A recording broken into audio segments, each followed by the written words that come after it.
ఏపీలో రేపటి నుంచి ఆరోగ్యశ్రీ సేవలు బంద్ కానున్నాయి. ఆరోగ్యశ్రీ సేవలు నిలిపివేస్తున్నట్టు Andhra Pradesh super speciality hospitals association ప్రకటించింది.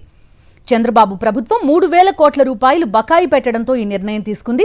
చంద్రబాబు సీఎం అయ్యాక ఆరోగ్యశ్రీ సేవలు బంద్ కావడం ఇది రెండోసారి.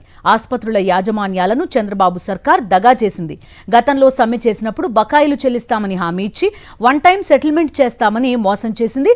మార్చి 31 వచ్చినా ఇప్పటి వరకు బకాయిలు చెల్లించలేదు చంద్రబాబు సర్కార్.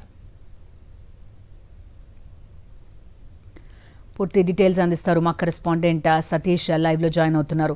సతీష్, చెప్పండి, చూస్తున్నాం ఇప్పుడు కంప్లీట్ గా చేంజ్ అవుతోంది సిస్టమ్. దానికి ముందే మాకు బకాయిలు కావాలి అనేది ఆశా డిమాండ్. ప్రభుత్వం దిగొచ్చే పరిస్థితి కనిపిస్తోందా? ఎలాంటి ఇబ్బందులు ఉన్నాయి ఆంధ్రప్రదేశ్ వ్యాప్తంగా ఆరోగ్యశ్రీ సేవలు అవసరమైన వారికి? బిందు, ఆంధ్రప్రదేశ్ రాష్ట్ర వ్యాప్తంగా రేపటి నుండి దాదాపుగా 1,50,00,000 కుటుంబాల్లో ఉన్నటువంటి పేదల ప్రాణాపాయాల పరిస్థితి ఏర్పడినటువంటి పరిస్థితి. వాళ్ళ ప్రాణాలని పణంగా పెట్టేటువంటి పరిస్థితి ప్రభుత్వం.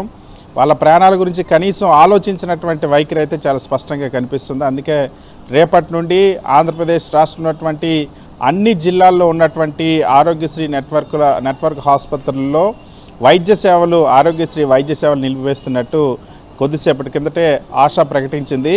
ఏదైతే Andhra Pradesh super speciality hospitals association గత నెల రోజుల నుండి అనేక మార్లు ఆరోగ్యశ్రీ ట్రస్ట్కి సంబంధించిన వైద్య ఆరోగ్య శాఖ అధికారులకి, ట్రస్ట్ అధికారులకి కూడా ఎన్ని వినతి పత్రాలు చెల్లించినప్పటికీ కూడా వాళ్ళ బకాయిలు మాత్రం చెల్లించడం లేదు. 3,000 కోట్ల రూపాయలు బకాయిలు చెల్లించినందుకు నిరసనగా ఇక మేము ఈ వైద్య సేవలు కొనసాగించలేము ఇన్ని వేల కోట్ల బకాయిలతో. మరొక వైపు రాష్ట్ర ప్రభుత్వం ఈ బకాయిలు చెల్లించకుండా యూనివర్సల్ హెల్త్ స్కీమ్లోకి మార్పు చేస్తుంది. ధరలు కూడా పెంచకుండా మార్పు చేసేటువంటి ప్రయత్నం చేస్తుంది. అందులో కూడా మేము కొనసాగబోమన్న అంశాన్ని చాలా స్పష్టంగా ఆసుపత్రులు ప్రకటించాయి. దీంతో రేపటి నుండి రాష్ట్ర వ్యాప్తంగా ఉన్నటువంటి దాదాపుగా 650 నుండి 700 వరకు కూడా ఆసుపత్రులు ఉన్నాయి. ఇప్పటికే చంద్రబాబు ప్రభుత్వం అధికారులకు వచ్చిన గతంలో సుమారుగా 800 నుండి 850 వరకు నెట్వర్క్ ఆసుపత్రులు ఉండేవి. ఈ ప్రభుత్వం వచ్చిన తర్వాత ఆరోగ్యశ్రీ బకాయిలు పూర్తిగా చెల్లించకపోవడం వల్ల, సకాలంలో రాకపోవడం వల్ల ఇప్పటికీ అనేక ఆసుపత్రులు ఆ వైద్య సేవలు చేయడాన్ని విరమించుకున్నాయి.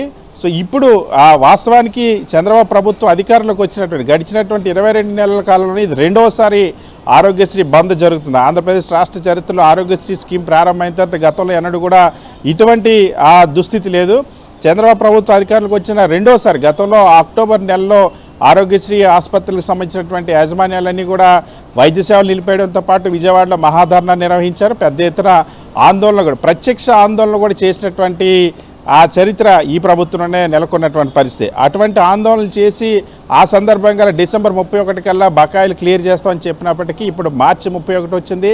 ఫైనాన్షియల్ ఇయర్ క్లోజ్ అవుతుంది. ఇంకొక వైపు కొత్త పాలసీలోకి వెళ్తామని చెప్తా ఉన్నారు.